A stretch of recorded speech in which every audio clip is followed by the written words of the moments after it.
몇 년을 살고 계신가요?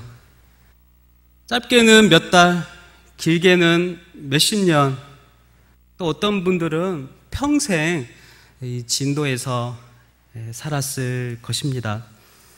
그렇다면 제가 질문을 한 가지 하겠습니다. 이 진도에서 여러분들이 보시기에 가장 선한 사람은 누구일까요? 여러분들이 본 사람 중에 가장 착하고 선하고 바른 사람은 누구였을까요?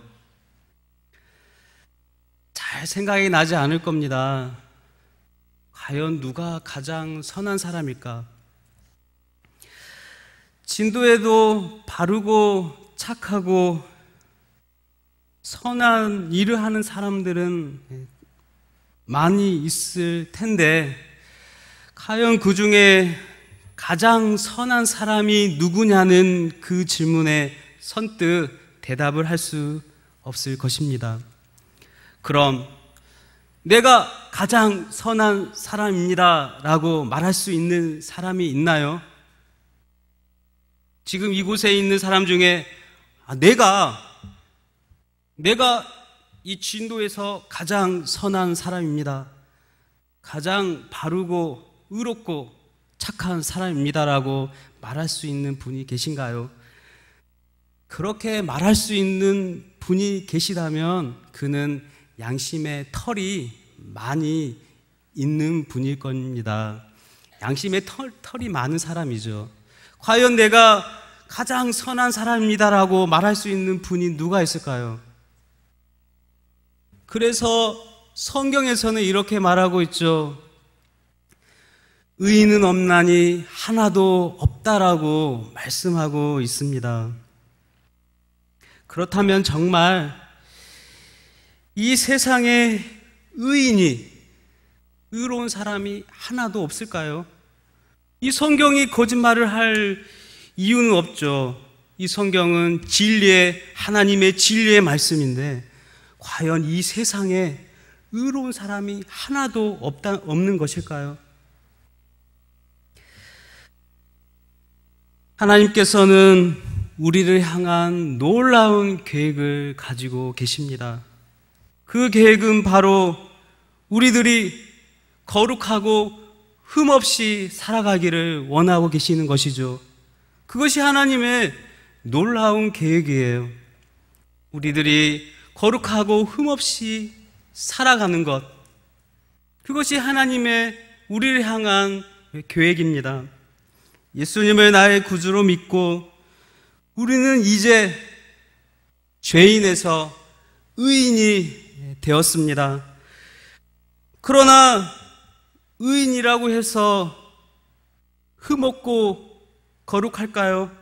여러분들은 이제 의인이 되었기 때문에 거룩하고 흠이 없나요? 분명 흠도 많고 때도 많이 묻어있고 세상적인 때도 많이 묻어있고 또 때로는 죄를 지으며 살아갈 것입니다. 그래서 하나님을 믿지만 우리는 죄를 짓는 의인인 것이죠. 의인이지만 죄를 지으며 살아가는 의인입니다. 그래서 의인으로 세상 사람들과 비교했을 때 상대적으로 의인이 된다는 것입니다. 그러나 절대적인 기준으로 봤을 때는 어느 누가 스스로 의인이라고 말할 수 있을까요? 세상 사람들과 비교하며 상대적으로 봤을 때는 우리들 중에 의인이 있을 수 있습니다. 그러나 절대적인 기준으로 봤을 때 누가 거룩하고 흠없는 사람이 누가 있겠습니까? 누구나 흠이 있고 거룩과 멀어지는 삶을 살아가고 있는 것입니다. 이렇게 우리는 거룩하고 흠이 많지만, 그러나 세상과 상대적으로 죄를 짓지 않으려고 구별되이 살아가는 우리들을 하나님은 의인이라 인정해 주시는 것이죠. 하나님은 우리들을 의인이라 인정해 주실 뿐만 아니라 우리들이 세상과 구별되이 살아갈 때도 하나님은 우리를 의인이라 인정해 주시는 것입니다. 그러므로 여러분 자신을 보십시오. 온전하지 못할지라도 의인의 삶을 살지 않는다고 생각되어질지라도 내가 의인에서 멀어지고 있는 것이 아닙니다. 여러분들은 분명히 의인입니다. 예수 그리스도의 형용할 수 없는 사랑으로 용서를 받고 사망의 형벌을 받아야만 했던 죄인인 우리들이 하나님의 자녀가 되었고 내 안에서 역사하시는 주님으로 인하여 의인으로 인정을 받은 것입니다. 그래서 이제 저와 여러분들은 의인의 삶을 살아가야 하는 것이죠. 거룩하고 흠없는 자로서 늘 노력하며 살아가야 하는 것입니다. 이 세상 속에서 하나님의 거룩을, 하나님의 이름을 내 삶을 통하여서 높여 올려줘야 하는 것이죠. 그렇게 의인의 삶을 살았던 인물이 있습니다. 바로 노아입니다. 창세기 6장 9절에 노아는 하나님께서 너는 의인이라고 인정을 받게 됩니다. 그런데 과연 그의 실제 삶은 다른 사람과 다른 삶을 살았을까요? 노아는 다른 사람과 별 다르지 않았을 것입니다. 죄도 짓고 때로는 자신의 생각으로 살아갔을 것입니다. 모든 일에 하나님 말씀을 의지하며 살았을까요? 때로는 자신의 뜻대로 살았을 것입니다. 그러나 그가 하나님께 의인이라 인정을 받은 것은 그럼에도 불구하고 자신의 뜻과 자신의 생각을 내려놓고 하나님 말씀에 순종하며 믿음으로 하나님의 뜻을 이루어 나갈 때 하나님께서는 노아를 거룩하고 흠이 없는 의인이라 인정을 해주시는 것입니다. 그러므로 여러분들을 과소평가하지 마십시오. 여러분들은 분명히 의인의 삶을 살 수 있는 것입니다. 노아만 의인의 삶을 살 수 있는 것일까요? 아닙니다. 저와 여러분들은 분명히 하나님께서 인정하는 거룩하고 흠없는 삶을 분명히 살 수 있는 것입니다. 이것이 하나님의 계획이죠. 우리들을 향한 하나님의 계획. 하나님은 우리들이 거룩하고 흠없는 삶을 살길 원하십니다. 요즘 세상 돌아가는 소식들이 너무나 암울합니다. 너무나 참담하죠. 또한 들리는 교회의 소식들도 너무나 비참하며 너무나 마음이 아파옵니다. 세상이 이상하게 돌아가고 있고 교회들도 이상하게 돌아가고 있습니다. 문제가 많습니다. 왜 이렇게 타락의 소식들이 들리는가요? 그러나 교회는 하나님이 친히 세워주신 세상과 구별된 거룩한 곳으로 거룩하고 흠이 없어야 하는 곳이 바로 교회인 것이죠. 그러나 점점 하나님과 멀어지고 있습니다. 하나님의 뜻과 멀어지고 타락의 길로 들어서고 있습니다. 그러나 하나님께서는 과연 교회들을, 이 세상을 가만히 놓아둘까요? 아닙니다. 이 세상이 아무리 타락해도, 교회들이 타락의 길로 들어선다 해도 하나님은 능력이 약하신 분이 아니시고, 하나님은 우리를 향한 계획을 변경하시는 분이 아니신 것입니다. 하나님은 우리를 통하여 하나님의 놀라운 계획들을 이루어 가시기 원하시며, 또한 이 세상이 아름다운 하나님의 나라가 되기를 원하시는 것이죠. 그러므로 우리들은 이 세상의 현실에 안주하지 않고 하나님의 선한 일들을 감당하며 힘써 거룩하고 흠없는 삶을 살아내야 할 것입니다. 그렇게 하나님의 계획은 하나님의 백성들이 거룩하고 흠없는 삶을 살기 원하는 겁니다. 둘째, 하나님의 계획은 성도인 우리들이 성령님의 인도를 받는 것입니다. 예수님의 하늘로 승천하시면서 성령을 우리에게 선물로 주셨습니다. 오늘 말씀 13절과 14절 읽으시면 1장 13절에 그 안에서 너희도 진리의 말씀 곧 너희의 구원의 복음을 듣고 그 안에서 또한 믿어 약속의 성령으로 인치심을 받았으니, 약속의 성령을 인치심을 받고 이는 기업의 보증이 되사 그 얻으신 것을 속량하시고 그의 영광을 찬송하게 하려 하심이라 말씀하고 있습니다. 우리들은 하나님의 은혜와 예수 그리스도의 구원의 은혜로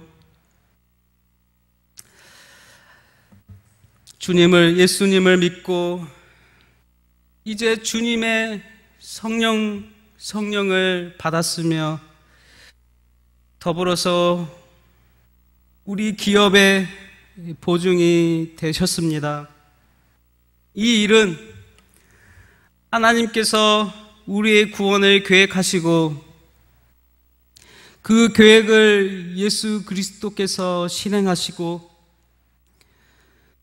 그렇게 구원받은 하나님의 백성들을 성령님께서 인도하시며 이제는 하나님의 기업을 받게 하신 것입니다. 그 하나님의 기업은 무엇인가요? 바로 우리들의 제2의 본향 하나님의 나라인 것이죠. 우리들이 꿈꾸는 곳, 저 하나님 나라입니다. 우리들이 그토록 바라는 것이 우리들이 다시 우리들이 돌아가야 할 하나님의 나라인 것이죠. 우리의 육신의 장막이 걷어질 때 가는 곳이 저 하나님의 나라인 것입니다.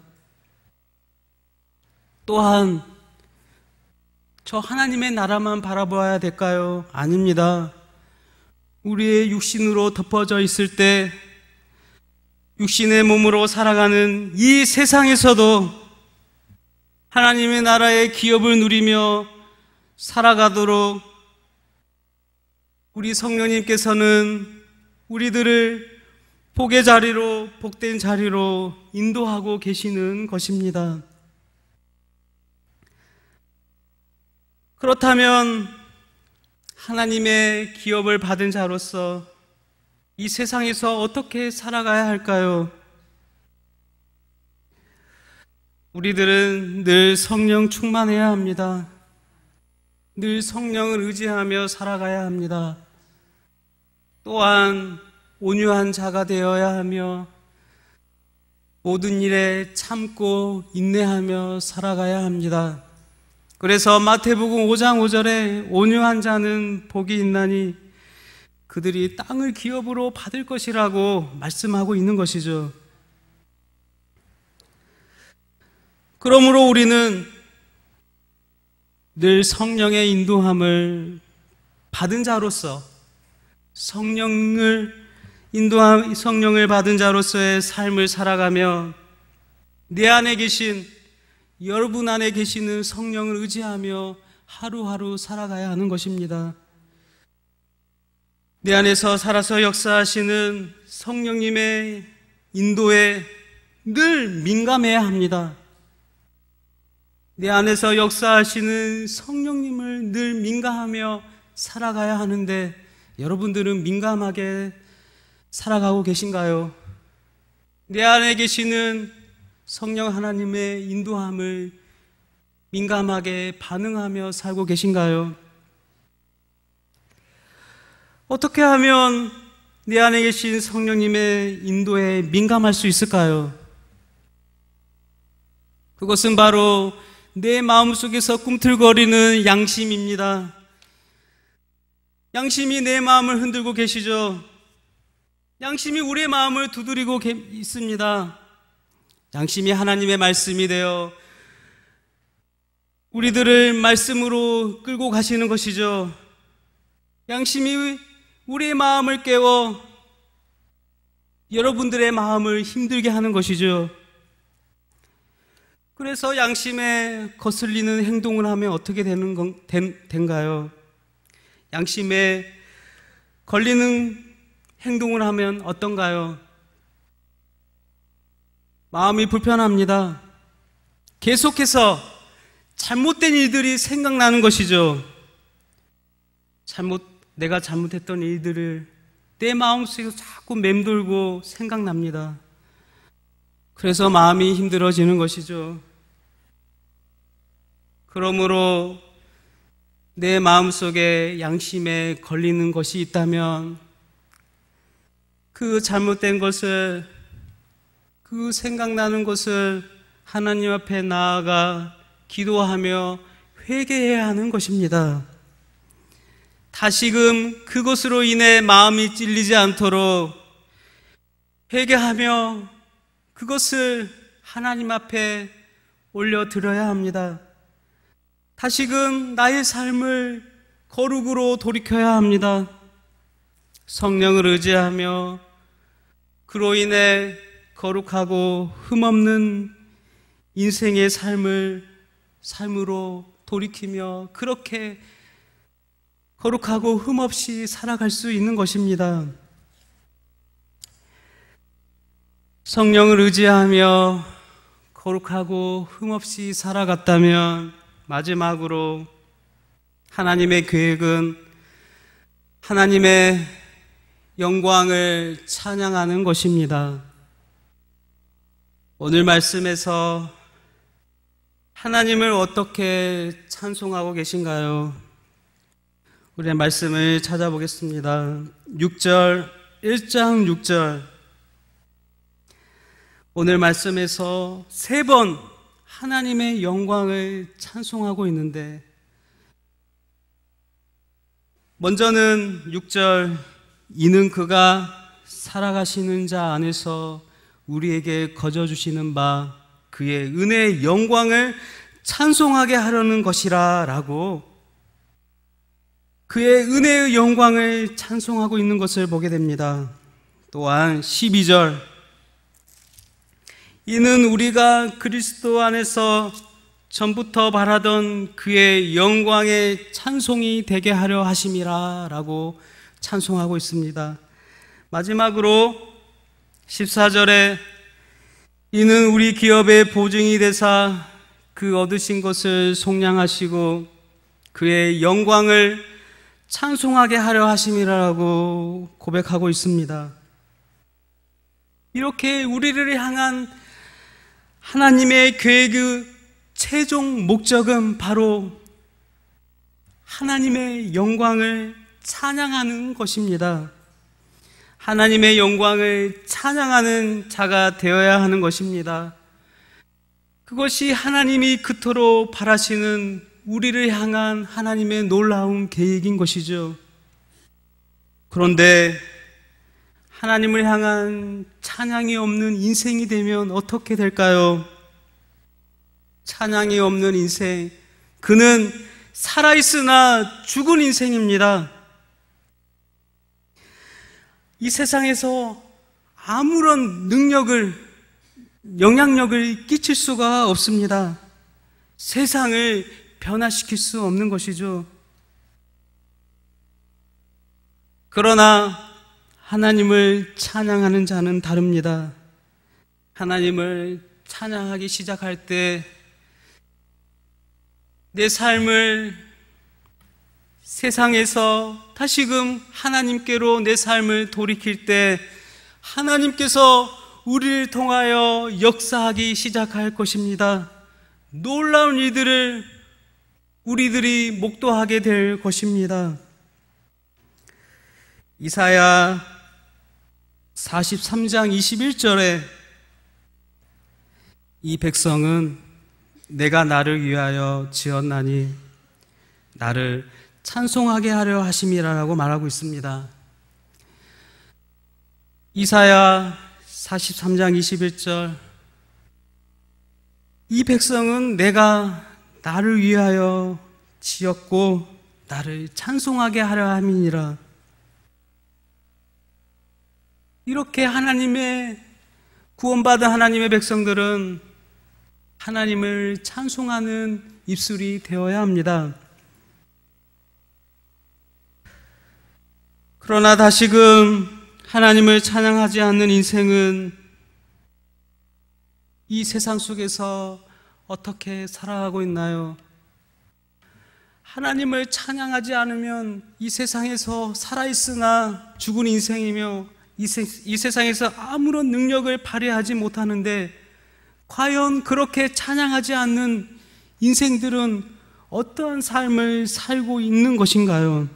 우리들이 그것을 알아야지 그렇게 살지 않게 되어서 하나님을 찬양하는 인생으로 하나님의 영광을 올려드릴 수 있는 것이죠. 그럼 하나님을 찬양하지 않는 인생은 어떠한 인생인가요? 그들은 자신의 만족을 위하여 살아갑니다.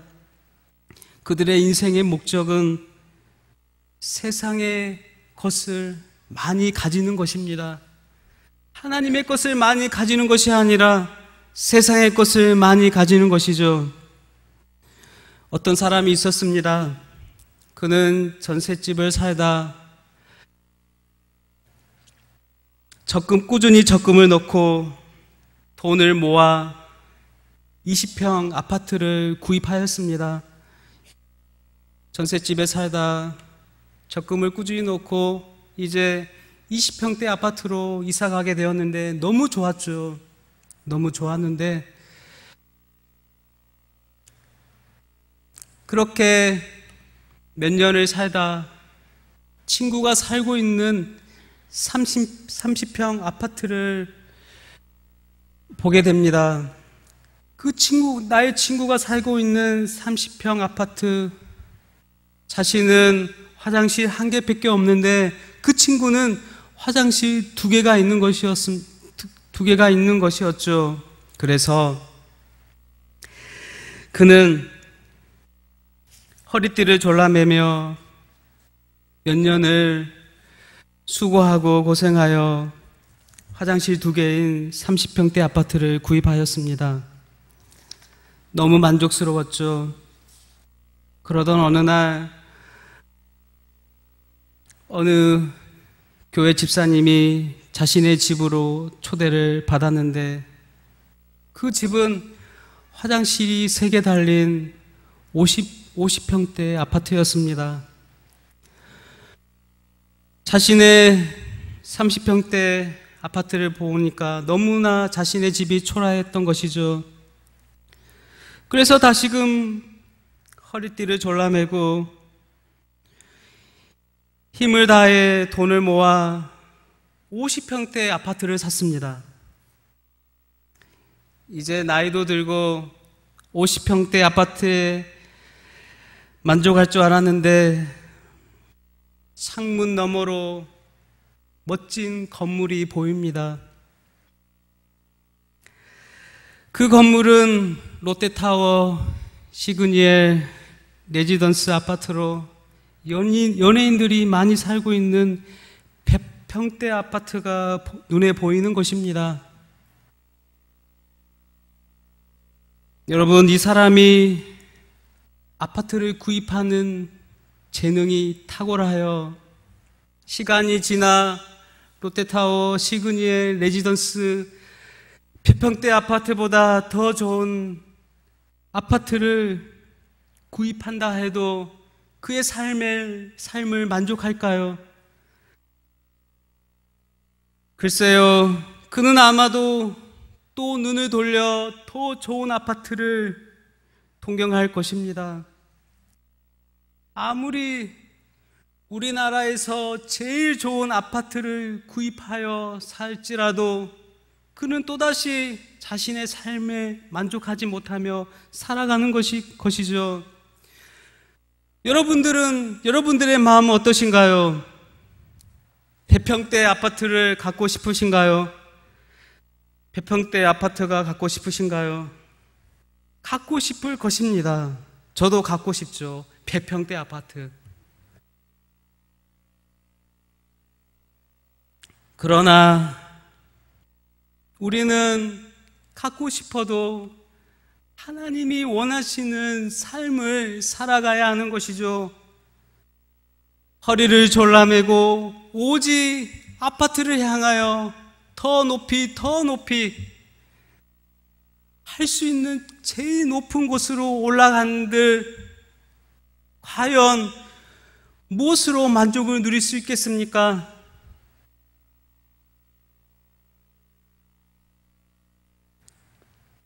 그렇게 자신을 위해, 자신의 목적을 위해 살아간다면 결국 그의 인생은 헛되게 될 것이고 절망적으로 비참하게 마무리가 될 것입니다.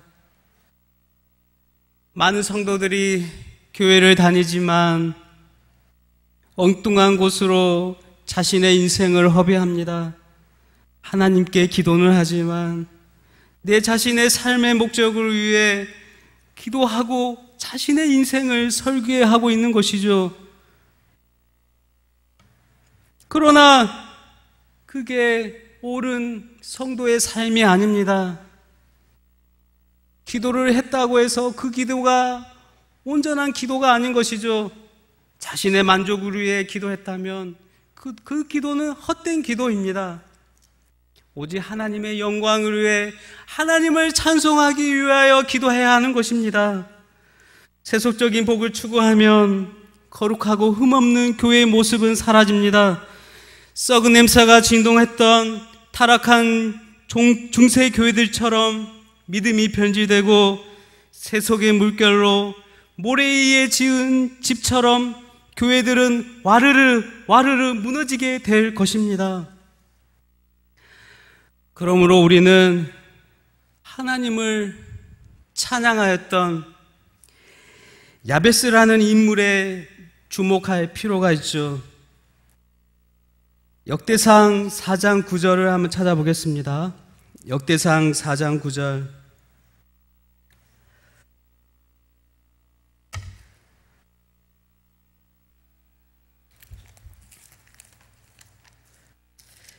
역대상 4장 9절에 야베스의 기도가 나오는데요.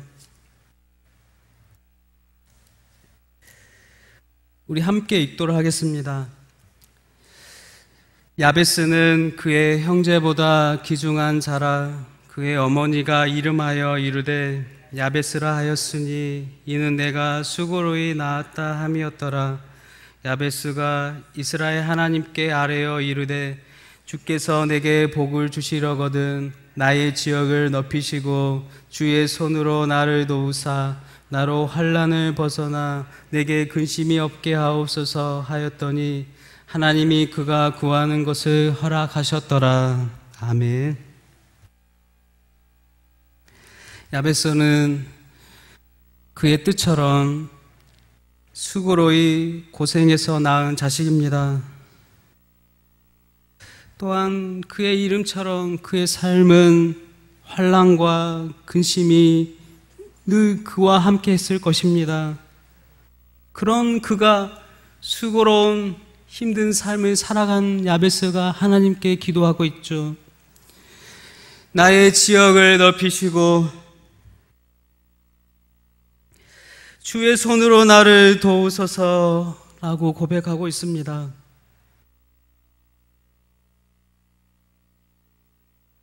여러분, 하나님은 우리들을 향하여 이 세상의 복을 누리지 말라고 말씀해 주시는 분이 아니십니다.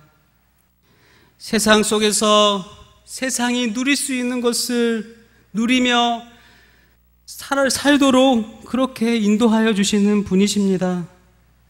삶의 풍요를 누리지 말라고 하는 것이 아닙니다. 우리들은 하나님이 허락한 복을 누려야 합니다. 누려야죠. 세상 속에서 하나님이 허락하신 범위 안에 나에게 맡겨진 복들을, 나의 지경들을 누려야 합니다. 그런데 그 누림을 하나님께 맡겨야 하는 것이죠. 야베스처럼 나의 지역을 넓혀주시고 모든 복을 주시고, 그러나 온전히 하나님을 의지하며 나아가는 야베스의 삶이 되어야 하는 것입니다. 나에게 주신 복들을, 하나님의 계획들을 하나님께 떼어놓고, 나의 시간들을 하나님께 떼어놓고 나의 삶을 살아가야 하는 것입니다. 나의 주어진 모든 것을 나를 위하여서 살아간다면 그는 하나님의 사람이 아니죠. 나에게 주신 복들을 나를 위해 사용한다면 그는 결코 거룩하고 흠없는 자가 아니며 성령을 의지하는 자가 아닙니다. 하나님을 찬송하는 자는 더 아니죠. 그러므로 시편 119편 71절에 고난 당하는 것이 내게 유익이라, 이로 말미암아 내가 주의 율례를 배우게 되었나이다 라고 말씀하는 것입니다. 수고하고 무거운 짐진 자였던 야베스, 얼마나 무거운 삶을 살았겠습니까? 그의 이름 있듯이 수고하고 무거운 자인데, 그러나 그가 그 어려움 중에서도 온전한 삶을 살아갈 수 있었던 것은 하나님이 주신 은혜와 하나님의 도우심이었던 것입니다. 오늘 말씀의 에베소서의 저자, 믿음의 선배 바울 또한 그토록 원하고 바라는 것이 있었는데, 그것은 바로 하나님을 찬양하는 것이었습니다. 그가 감옥에 있을 때도 하나님을 찬양했으며, 못 먹고 굶주릴 때에도 하나님을 찬송했으며, 어려움 당할 때에도, 매를 맞을 때에도 하나님을 찬양했던 것입니다. 늘 하나님이 먼저인 인생이었던 것이죠. 그렇다면 오늘 하나님의 말씀을 들은 저와 여러분들은 어떠한 삶을 살아가야 할까요? 바로 하나님의 찬양이 먼저인 인생이 되어야 하는 것입니다. 우리를 향한 하나님의 계획, 거룩하고 흠없는 성령을 의지하며 하나님을 찬양하는 인생, 그러한 인생이 하나님의 이름을 높이며 하나님의 영광을 나타내는 인생이 되는 것입니다. 그러므로 이제 하나님께서 주신 복들, 나의 지경들을 나의 만족을 위하여서 사용하는 것이 아니라 하나님께 감사하며 기도하고 말씀을 의지하며 하나님이 원하시는 찬양의 입술이 되며 믿음의 손과 섬김의 발이 되어 우리를 향한 하나님의 계획을 이루어 드리며 하나님을 높여 영광 올려드리는 저와 여러분들이 다 되시기를 주님의 이름으로 축복드립니다.